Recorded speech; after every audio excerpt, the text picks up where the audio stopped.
할렐루야, 좋은 아침입니다. 오늘도 말씀으로 하루를 시작합니다. 슬기로운 아침 시간 사도행전 5장 말씀입니다. 요즘 퓨전 요리를 파는 곳이 많이 있는 것 같은데요. 중국 음식점에서 한식이 나오기도 하고 쭈꾸미 음식점에서 피자가 나올 때도 있습니다. 처음에 이런 음식을 받아보면 신기하기도 하고 재미도 있겠지만 자주 접하다 보면 한 가지라도 제대로 먹고 싶은 생각이 들기 시작합니다. 정통에 대한 그리움이 생긴 거죠.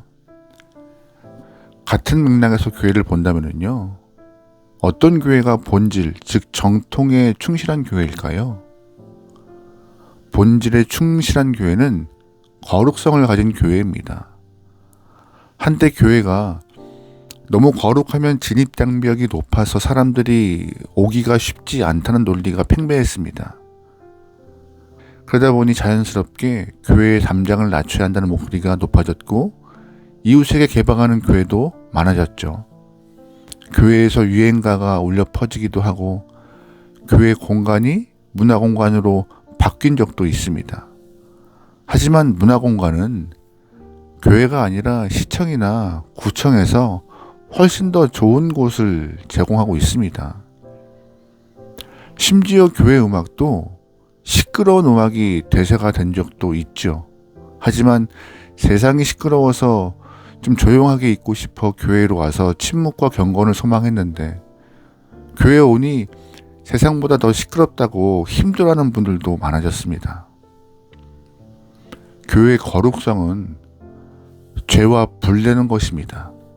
죄를 떠나 하나님 앞에 서서 경외감을 느끼고 하나님의 임재를 느끼는 곳, 교회 건물이 화려해서가 아니라 성도들의 사랑과 기도에서 거룩함을 느끼는 곳, 이곳이 바로 교회의 본질입니다. 사도행전 5장에서는 교회의 거룩성을 어지럽히는 죄를 꾸민 자들을 하나님이 처단하시는 내용이 나와요. 이 땅에 세워진 첫 번째 교회, 예루살렘 교회는요, 하나님께서 아끼시고 사랑하신 교회였습니다. 이 교회에는 아나니아와 삽비라라고 하는 부부가 있었어요. 이들은 공명심이 상당히 강했던 사람들이었습니다.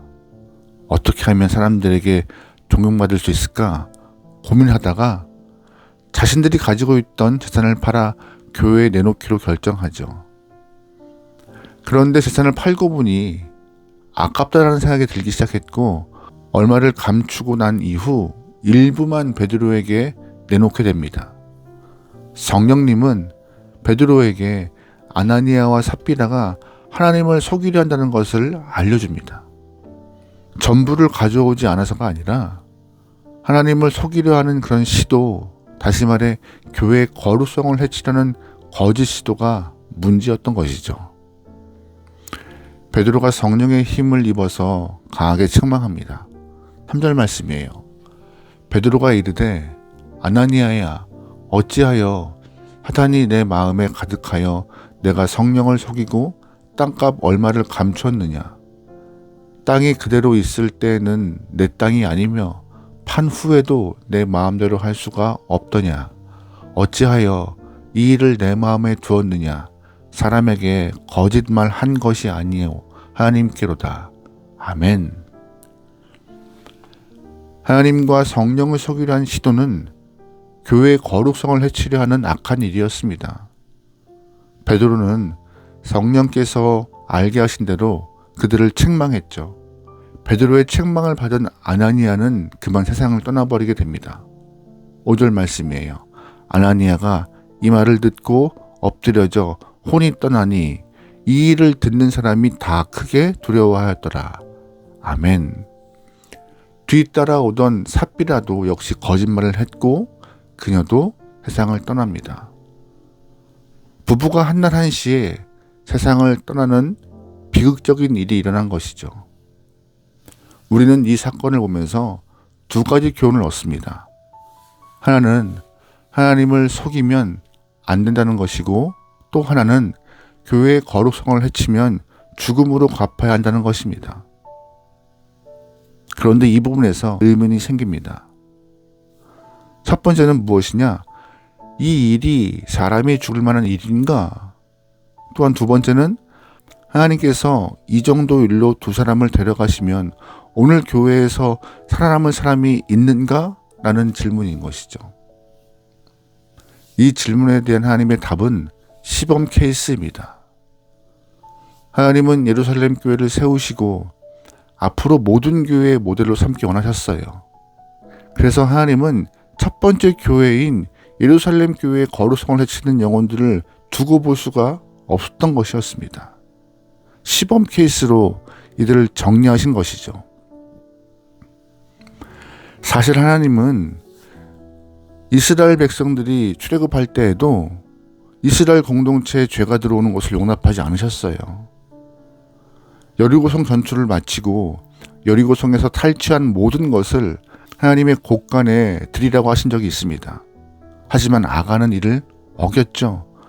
하나님은 아간의 생명을 취함으로 그의 죄값을 물으셨습니다.